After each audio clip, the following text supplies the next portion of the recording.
That's why we took the damn field. Now, if you want to crown them, then crown their ass.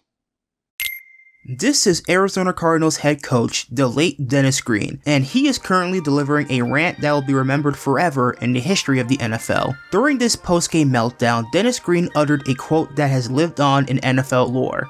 But they are who we thought they were, and we let them off the hook.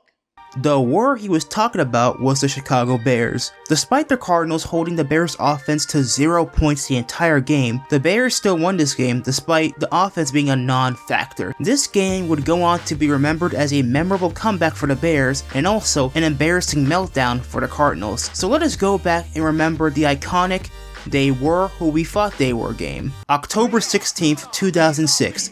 Glendale, Arizona. The 1-4 Arizona Cardinals are taking on the 4-0 Chicago Bears in a Week 6 matchup on Monday Night Football. Not only is this the first time in 7 years that the Cardinals have played a home Monday Night Football game, this also marked the first Monday Night Football game played in the newly built University of Phoenix Stadium. Heading into this game, the Cardinals were on a 4-game losing streak, with their only win coming from a Week 1 victory over the 49ers. For the first 5 games of the season, the Cardinals offense scored a total of 50 points, while the defense was giving up 92 points for the first 5 games. The Cardinals needed to get this win if they wanted a chance to at least turn their season around, and a win on Monday Night Football would desperately help, but that was easier said than done considering the team they were playing. For the first 5 games of the season, the Bears had an undefeated record while scoring 31.2 points per game and scoring a total of 156 points, while the defense was only giving up a total of 36 points per game. Not only is this an impressive way to start the season, but it's also impressive given who their starting quarterback was, and of course, I am talking about Bears legend Rex Grossman. Now, Rex Grossman is known for 3 things. 1. Being nicknamed Sexy Rexy. 2. Not being very good. And 3. Being on a list when you Google the worst quarterback to start in a Super Bowl. Don't believe me? Watch this.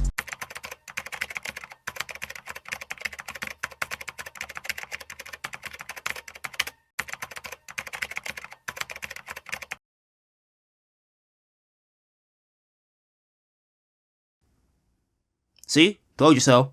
But to be fair, Rex Grossman was balling out in the first 5 games of the season. He threw for 1,243 yards with 10 touchdowns and 3 interceptions with an average quarterback rating of 100.8, which included a 4 touchdown performance in a Week 2 matchup against the Detroit Lions. Rex Grossman was playing so well, in fact, that he was even in early MVP season conversations, but after this game, the MVP talks died right then and there. The Bears would go 3-and-out on their first drive, which included a first play bomb that Grossman couldn't connect on, and concluded with a near interception being thrown to Eric Green. On the Cardinals' first drive of the game, they went on a 12-play 77-yard drive that concluded with a Matt Leinart 11-yard touchdown pass to Brian Johnson. On Chicago's third drive of the game, Rex Grossman would throw a pass intended for Musa Muhammad, but it would get intercepted by Aaron Francisco. The Cardinals would capitalize on this turnover with a 26-yard Matt Leinart touchdown pass to Anquan Boldin. After exchanging punts, the Bears had the ball for the 5th drive of the game, and on the first play of the drive, Rex Grossman throws an interception to Gerald Hayes, but the Cardinals couldn't capitalize since Cardinals kicker Neil Rackers missed a 52-yard field goal.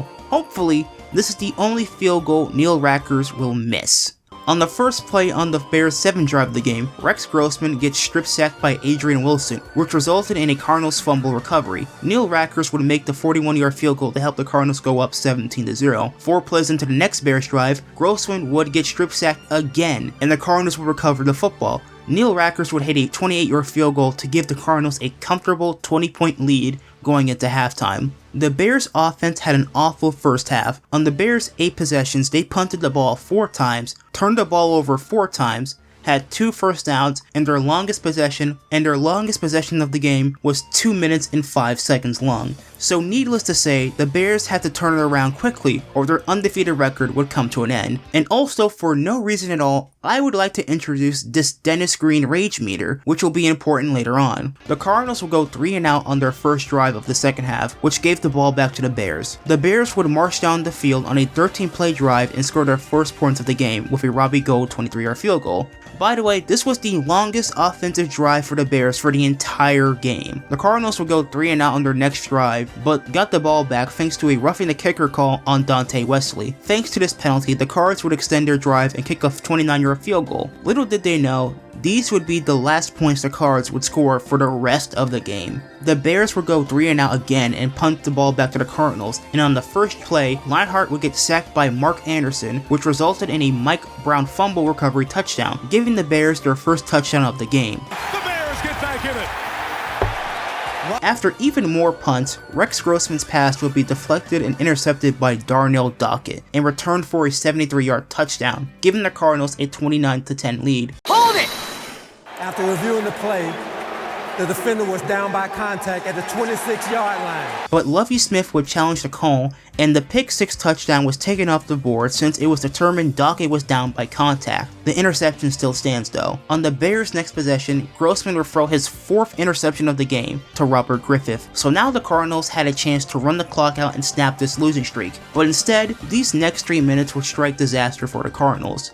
On the Cardinals' second play of the drive, Edgerrin James would get the ball stripped by Brian Urlacher, and Charles Tillman would return the fumble for a 40-yard touchdown. Despite the offense being a non-factor, the Bears were able to cut the score down to 6 points. And if you think this couldn't get any worse for the Cardinals, boy, I've got something to tell you. With 3 minutes and 17 seconds left in the game, the Cardinals would punt the ball back to the Bears. Given how the Bears' offense was performing, the Cardinals had a chance to get the ball back easily. But there's one problem though. The man the Cardinals were punting to was a rookie out of Miami by the name of Devin Hester, the future Hall of Fame return specialist, who by the end of his career would be the all-time leader in punt return touchdowns and would be remembered as one of the most prolific return men in NFL history. So with that being said, I think you already know what's going to happen next, so let's just watch the clip, shall we? Devin Hester from the 18.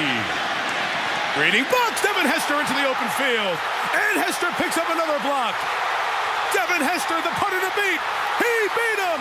Devin Hester all the way. Touchdown, Chicago Bears. It's just incredible.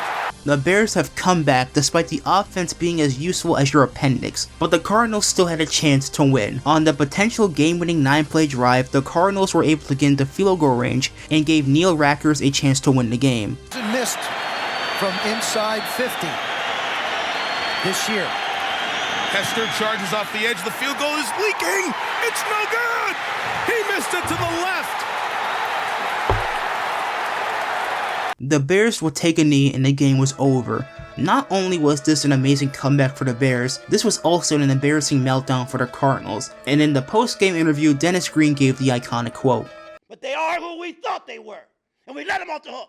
The Bears would finish the year with a 13-3 record and reach the Super Bowl thanks to their elite defense, strong rushing attack, and the special team wonders of Devin Hester, and Rex Grossman was just kinda there. The Cardinals finished the year with a 5-11 record, and Dennis Green was fired. A year later, Dennis Green explained the context around his Monday Night Football meltdown. He said, quote, "We went against this team in the preseason, and they're exactly what we think they are, which is a one-dimensional team." And he does have a point about that. The 06 Bears were mostly known for their defense, and the offense wasn't very helpful, no thanks to Rex Grossman. So of course the Cardinals had a game plan for this. The game plan was working against the Bears, but sadly the Cardinals would end up losing in such a way that ended with Green being frustrated. Looking back at this rant, this was the most understandable blow-up of all time. I think we can all agree that if your defense held the opposing team's offense to 0 points the entire game, and yet you still end up losing, that would make anyone angry, honestly. Little did we know, the 2006 Chicago Bears were preparing us for what we would later term the Iowa football experience. A solid defense of special teams with an offense led by a quarterback who just kind of existed. Thank you, Chicago. You truly were ahead of your time. Thank you for watching this video. Please leave a like and subscribe as it really helps out the channel. You can also watch another one of my videos that is on the screen right now. But anyway guys, that is all from me. I am OneDubs. Thanks for stopping by.